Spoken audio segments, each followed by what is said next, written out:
Thank you for tuning in to Old Time Radio Detective. Please like, subscribe, and share. It really helps. Now, over to the show. The National Broadcasting Company presents The Adventures of Sam Spade, Detective.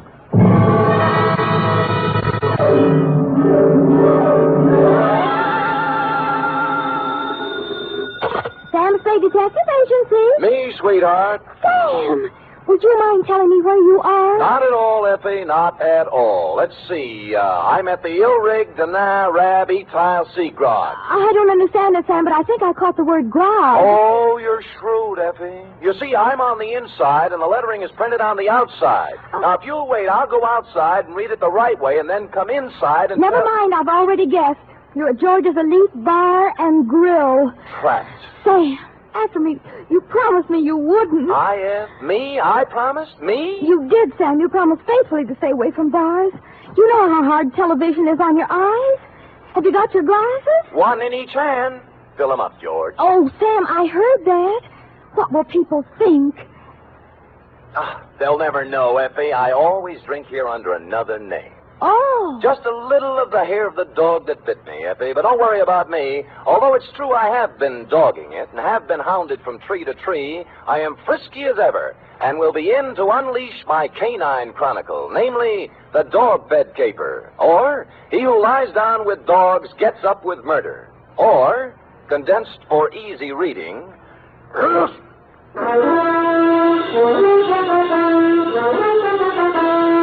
For NBC, William Spear, radio's outstanding producer-director of mystery and crime drama, brings you the greatest private detective of them all in The Adventures of Sam Spade. Effie? Here I am, Sam. Here I am, Sam. Effie, did you ever write poetry in school? Well, I was known as Emily Dickinson of Central High. I thought you had a touch of internal rhyme scheme there. I doodled a little poem about you today. Really? Well, redoodle. There was a detective named Spade with oodles of brains in his head. Clever. But when he took up drinking, he forgot about thinking. Now give me the punchline. And Effie has stayed quite unpaid. Well, a little rough, but cute. Did you get the idea, Sam? Never could make any sense out of poetry. Ready? It's getting close to Christmas, Sam, and I... Pencil I've point? used my last pencil, and I don't really have enough money to buy any... Please, Effie, I have no head for figures. All right, I give up. From Samuel Spade, license number 137596. Subject, the dog bed caper. Oh, Sam, I hope this is going to be all about dogs. I belong to the tail waggers, you know. Yeah. And I've read all the books by Jack London. Yeah. I just think... Down, Effie. Strangely enough, you will not meet a single dog in this story. Actually, this narrative has little indeed to do with our four-footed friends or their beds. And I'd change the title now, except that it's already gone out for publicity. Dear Dunne, it all started with a phone call to my secretary, Miss Effie Perrine, a doll, requesting my inimitable services at the investment counseling firm of Cameron Incorporated. Clearing everything off my desk, 2 shoes with feet in them, my own, I went over. The firm of Cameron Incorporated was obviously not for the pushcart set. It was plush, ankle-deep rugs, imported drapes, and the receptionist. She had a plushness all of her own. I said hello in my plushiest voice, and she liked it. She said so.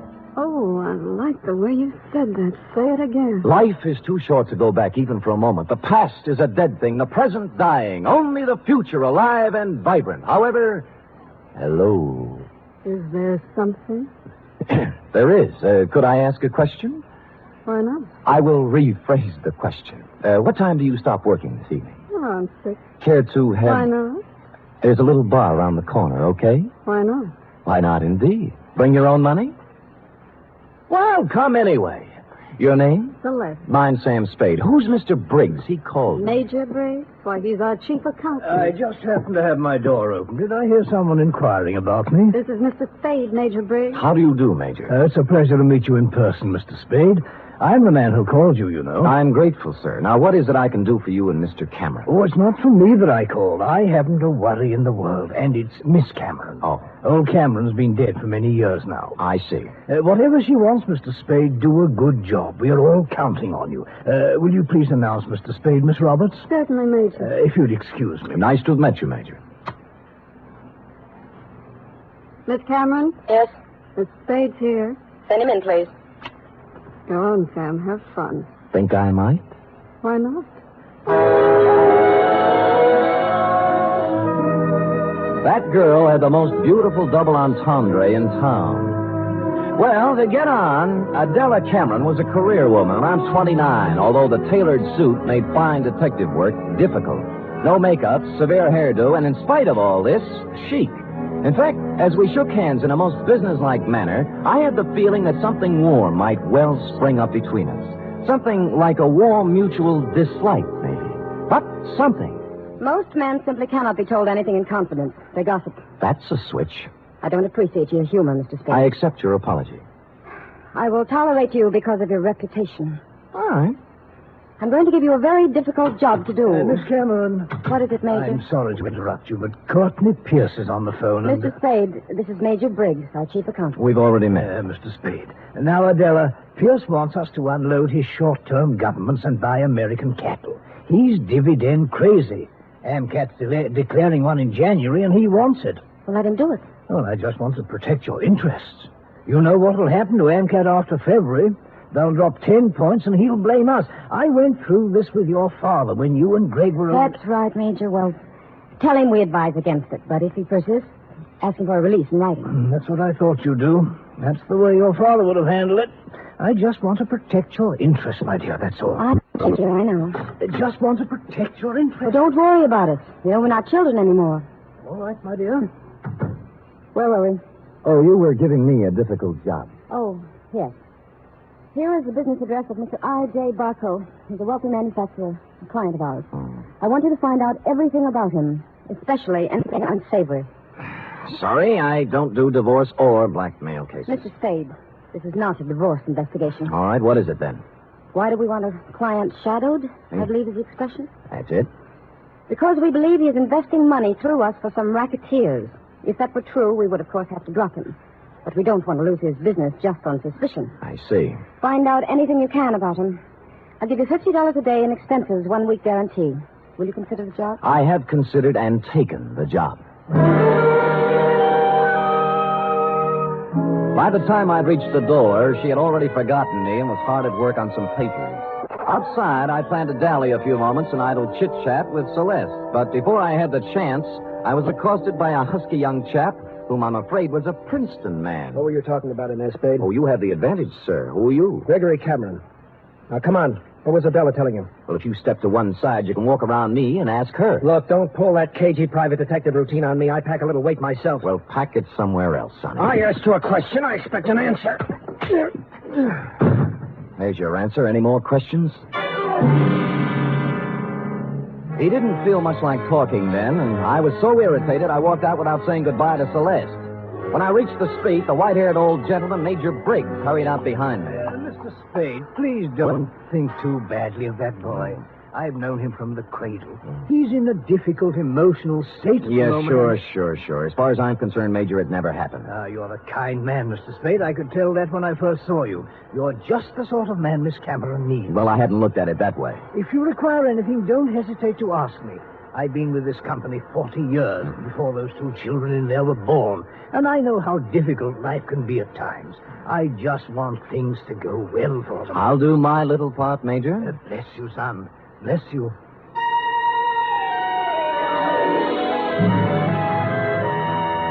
I started to work. The card Adela Cameron had given me revealed that my quarry, Mr. I.J. Barco, was of all things a manufacturer of dog beds. I sat down on a hydrant to think this over and then followed the scent of horse meat on over to his factory on South Dolores. It was built in the shape of a large doghouse, and outside stood a billboard with the message, "A survey of independent dog tracks, kennels, and canine corps proves that dogs choose Barco beds 2-1. I had to get a look at Barco himself, and so ruffling up the hair on the back of my neck, I trotted into the building, sniffing and wagging my tail in a very friendly manner. It was very easy to see Mr. Barco after I lied a little about my connection. What was that name again? Senor Don Jose Martinez Sada Morales, but you may call me Sam. And you represent a group of retail outlets in South America. Oh, I do indeed. We have our eye on your dog beds, Mr. Barco. Well, now, let's take a look at our catalog here. Now, say you had a great day and you'd want something regal like this Louis XIV. Ever see a more beautiful bed? Well, not lately, but Mr. Barco... Down, boy, down. Now, here's a number that's very big this season with English Bulldogs, a Sheraton, natural wood finish. Lovely, huh? Arriba. And, of course, if it's an Irish Terrier, here's a purely gag present for his sense of humor. A Murphy bed. Get it, Sam? Irish Terrier? See. Well, of course, we wouldn't ask a dog to sleep in a Murphy bed. Mr. Barco, I'm afraid I don't see anything here I like. What's this? Do I understand you, sir? You are refusing this small speck of comfort to the one unselfish friend that man can have in this selfish world? Well, I'm not refusing anything. I just don't The happen to... unselfish friend who, if fortune drives you forth an outcast into the world, homeless, will ask no higher privilege than to be at your side to guard against danger. But Mr. Barker... Faithful unto death,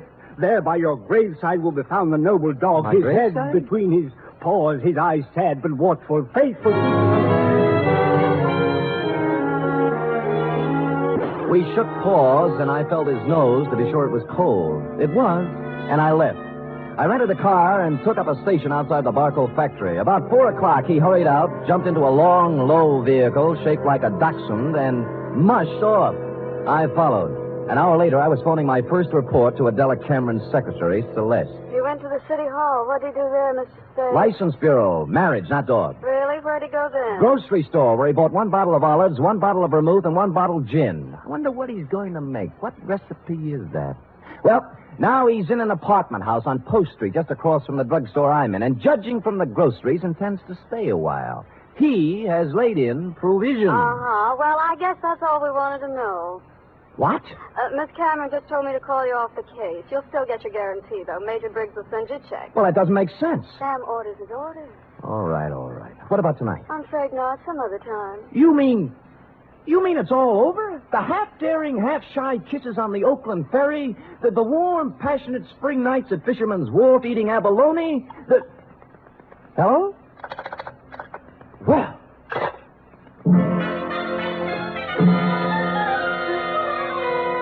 Puzzled, as who wouldn't be, I walked slowly back to my car. But before I had a chance to get in, I saw I.J. Barco hurry out of his apartment house. But he didn't enter his car. He came right for me. Spade! Just a minute, Spade. So sorry, my name is Don Jose Martinez Sada Morales, yet. Don't kid me, Spade. I'm not as stupid as I acted today. Huh. Look, I know why Adela Cameron is following me, and you don't. And you'll never find out, any more than the other 4 detectives did. I was the 5th choice? Well, I shall speak with my agent about this. I'm going to tell her in person that this foolishness has to stop. If it doesn't, she'll live to regret it. One more thing. I presume you're going to follow me. Well, I'm turning right on Market and heading out to 1217 Ridgewood Place. You shouldn't have any trouble.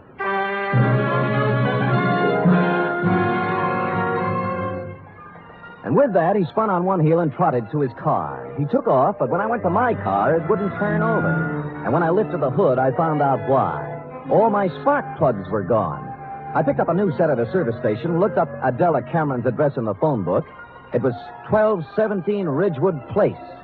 And a good half hour later, I got there. Barco's car was out in front. No one answered the door, but it was open. Adela Cameron was a crumpled heap on the living room sofa. Oh, Sam. Sam, help me, please. All right, Miss Cameron. Let me look at you. You hurt? No, I'm all right. It's him. Where? The bar.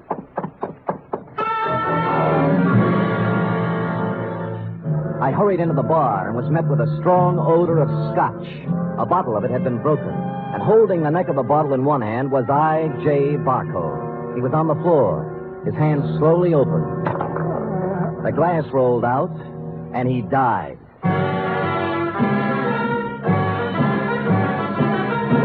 You are listening to the weekly adventure of radio's most famous detective, Sam Spade.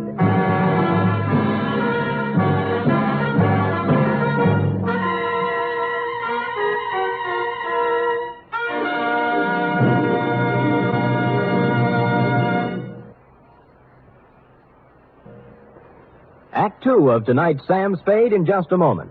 Meanwhile, here's news of other goings-on on NBC. There's no doubt about it, it's the big show. Not just any big show, but the big show. Brought to you every Sunday night over most of these NBC stations. An hour and a half of the very best in comedy, music, and drama. Your stars this Sunday on the big show include Fred Allen, Margaret Truman, Douglas Fairbanks, Danny Thomas, Mindy Carson, and many more.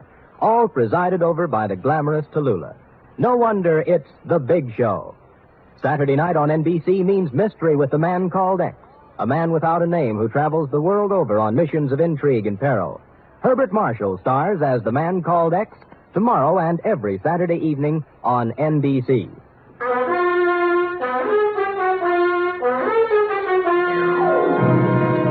And now back to the Dog Bed Caper, tonight's adventure with Sam Spade.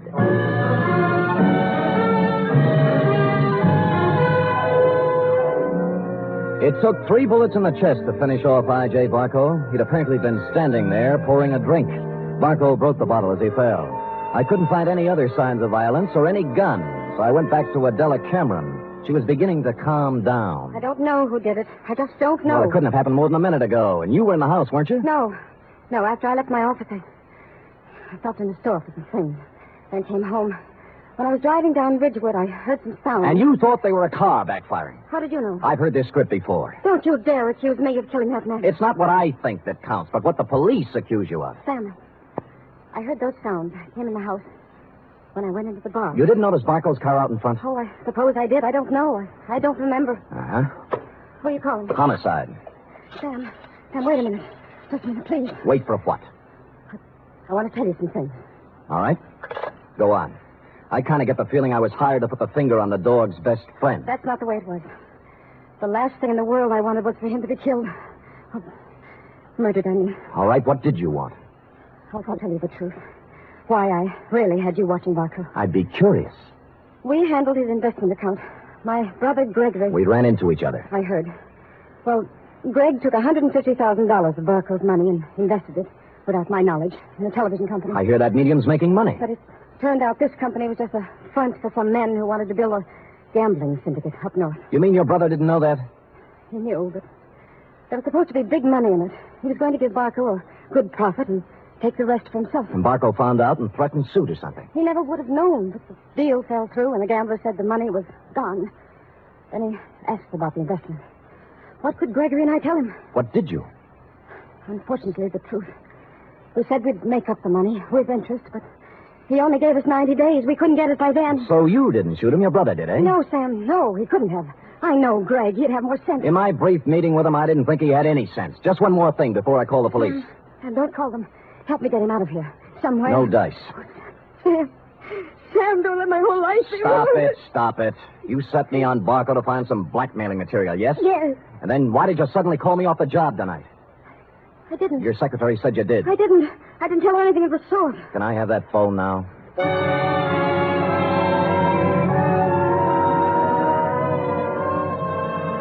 So I called you, Dundee. Before you arrived, I looked through Barco's pockets for something to do and came up with a picture of him and a girl taken outside a marriage chapel in Las Vegas.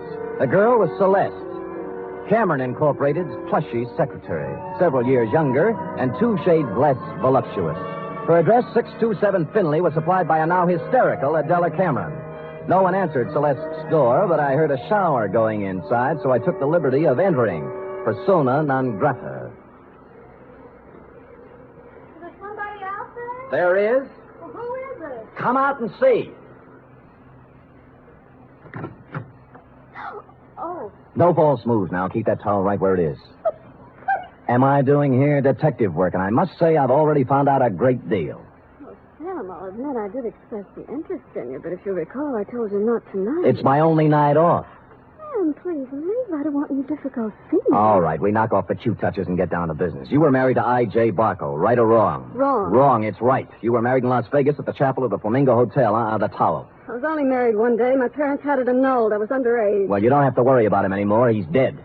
No. Shot 3 times at close range. Oh, no. In Adela Cameron's house. Well- Not by you, of course. Although, on the other hand, as you would say, why not? I didn't do it, Sam. Suppose you spill. He wanted me to marry him again. Why? Well, I know all about the money the Camerons misused. he found out Greg and I were in love. I should have known. He said he'd forget about the entire $150,000 if I'd marry him for 6 years. $25,000 a year. That's a good price. How can you talk like that? Practice, I guess.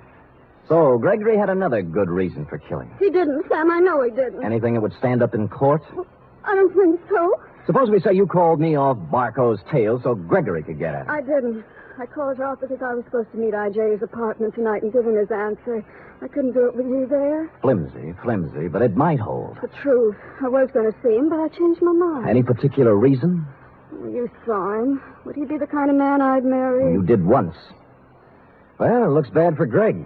Because someone at Cameron Incorporated knew Barco was going to be at Adela's house. Sam, will you do me a favor? Maybe. Give me an hour. Then I'll go wherever you want. I'll tell you anything you want to know. Why an hour? Because if I'm going to live with myself, there's something I have to do. Well? Please, Sam. If you do, I'll give you some information you might want. For example? There was someone at Cameron Incorporated who knew that Barco was going to Adela's house.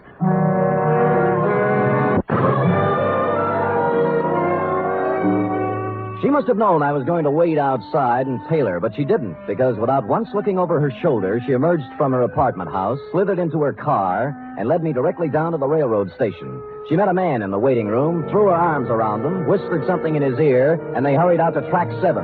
There was a transcontinental train getting up steam. She kissed him, and he climbed quickly up into a Pullman named Aurora Fall. And almost as quickly, I climbed in the other end. We met in the middle.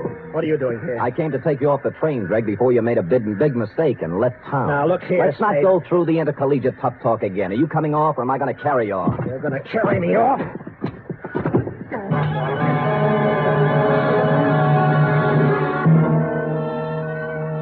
And I did. Celeste was gone, and he revived when he hit the cool air. I let him out of the station as unobtrusively as possible. Then we went down a side street to where my car was parked.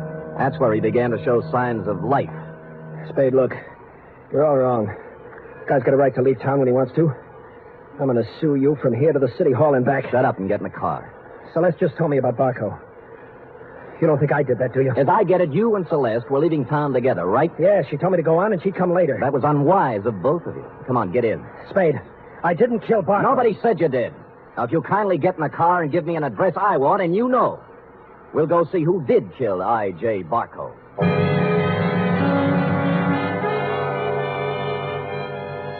He gave me the address I wanted and said I was crazy. I told him why I wasn't, and he began to see the reason of it. Never have I gone to pick up a murderer with more distaste. When we knocked at the door, I had a gun in my hand, but it wasn't necessary. Oh, come in, Mr. Spade. I knew you'd be along sooner or later. I don't like what I have to do, Major. Major, it can't be true. It just can't be. Come in, Gregory, my boy. Come in. A little Madeira first before we start to talk. Madeira? How can you talk about wine when a man's accusing you of murder? Oh, I don't think it's so unreasonable, Greg. After all, I did kill the unfortunate Mr. Barco, and this might be the last Madeira I shall ever have. Mr. Spade. Thank you, sir. Greg? I don't want any wine. Spadey's out of his mind, and so are you. I'm afraid not, Gregory. Oh, that was a vintage 1900 Madeira you wasted, Greg. Twice as old as you. Stop it. I'm sorry about what happened, Greg. I would have spared you and your sister this unhappiness if I could have. But destiny was against us all. You knew he was going to Miss Cameron's house, didn't you? Yes. Just before I left for the bank with the weekly deposit, he called for Miss Cameron, and I took the call. I told him she was gone, and he said he was going to her house. It was to be an ultimatum. The money in 24 hours or exposure. But you didn't have to... Kill him? Certainly not. It was a crime of passion. I take the weekly deposit to the bank every Friday, and I always carry a gun. Silly me carrying a gun. Never had to use it, but the bonding company requires I carry it. Well, I went directly from the bank to Miss Cameron's house.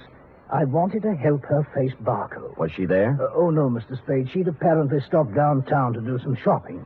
So I faced Barco alone. I asked him point blank to give these young people more time, but he just laughed at me. He said the only time they'd get would be in jail, so... It happened. Well, I hadn't intended to, but I became angry. Suddenly found the gun in my hand, and the thought crossed my mind, my life is just about over, and yours, Greg, is just beginning. It was easier to pull the trigger than I would have realized. Oh, Lord. More Madeira, Mr. Spade. Thank you, Major, but no. Well, allow me to present the bottle to you as a gift. I'll get my hat and coat. Greg, my boy, I'm sorry. You're sorry. Major, I wish I'd never been born.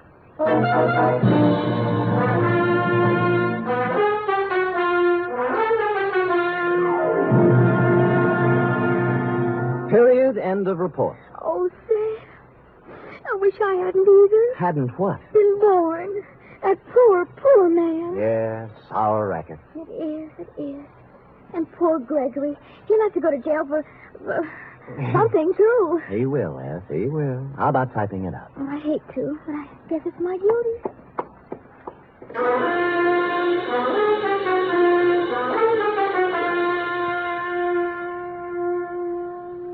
Three chimes mean good times on NBC. There's no cover charge at Duffy's Tavern. Just keep your dial on this NBC station this evening as Archie the Manager, played by Ed Gardner, and his remarkable friends serve up another Blue Plate special of grilled English language, fresh laughs, and whimsy a la mode. Another Friday fun favorite is The Delightful Life of Riley, starring William Bendix as the beleaguered Chester A. Riley.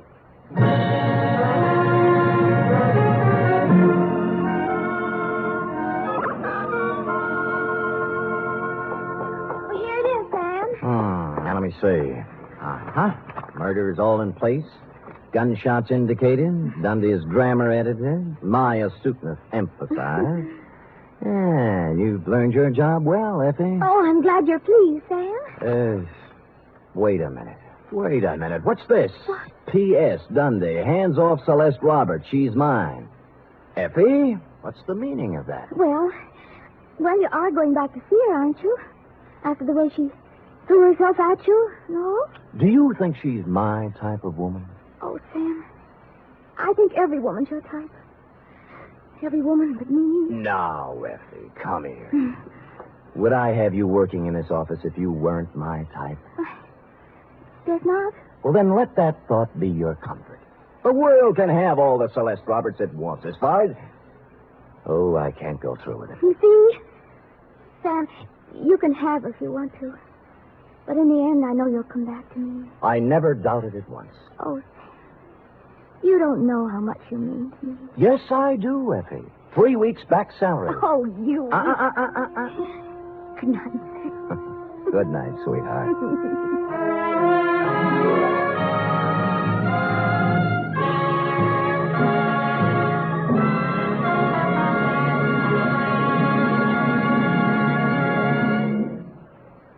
The Adventures of Sam Spade are produced, edited, and directed by William Spear. Sam Spade was played by Stephen Dunne. Lorene Tuttle is Effie.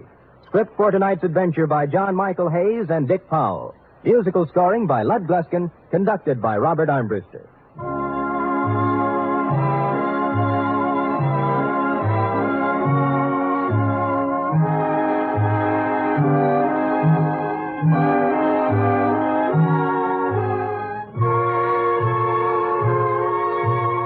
Join us again next week, same time, for another adventure with Sam Spade.